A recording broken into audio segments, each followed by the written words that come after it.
So Donald Trump's summit with Vladimir Putin today comes in the wake of 12 Russian intelligence officers being indicted for hacking into Democratic Party computer networks. Some say it puts Putin on the defensive and that gives Trump an advantage.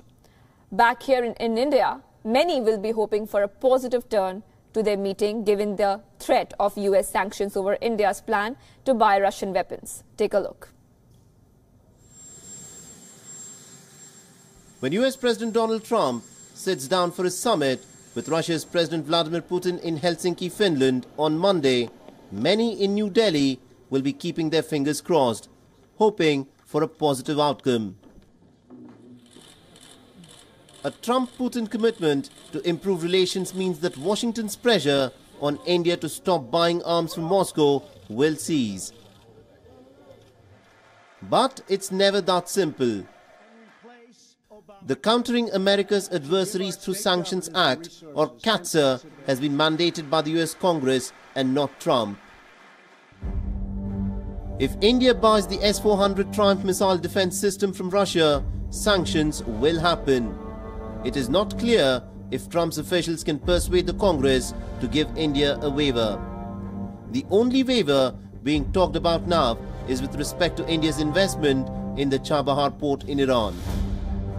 Prospects for the Trump-Putin summit have been set back by the indictment of 12 Russian intelligence officers by the US Justice Department. The indictment says that they were engaged in a sustained effort to hack into the Democratic Party emails and computer networks during the 2016 election campaign.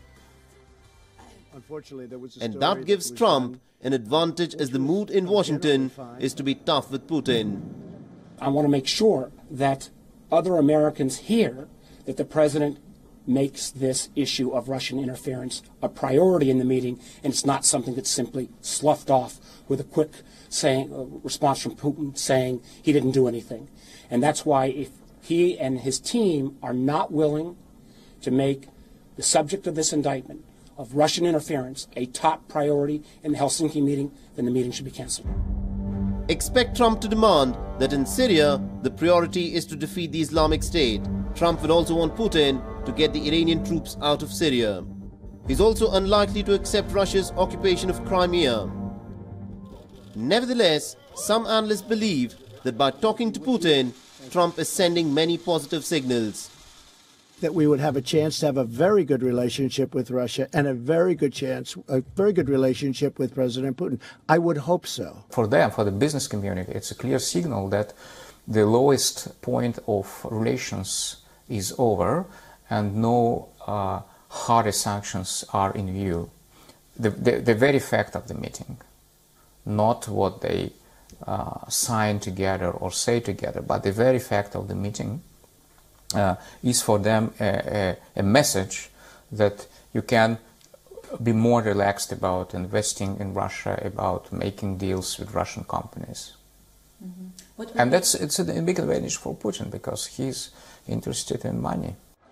There are also other concerns in Washington that Trump could end up conceding too much to Putin. This flows from the view that Trump's summit with North Korea's leader Kim Jong-un produced nothing that has advanced the US goal of denuclearizing North Korea, but Trump may carry on regardless. Bureau Report, WION.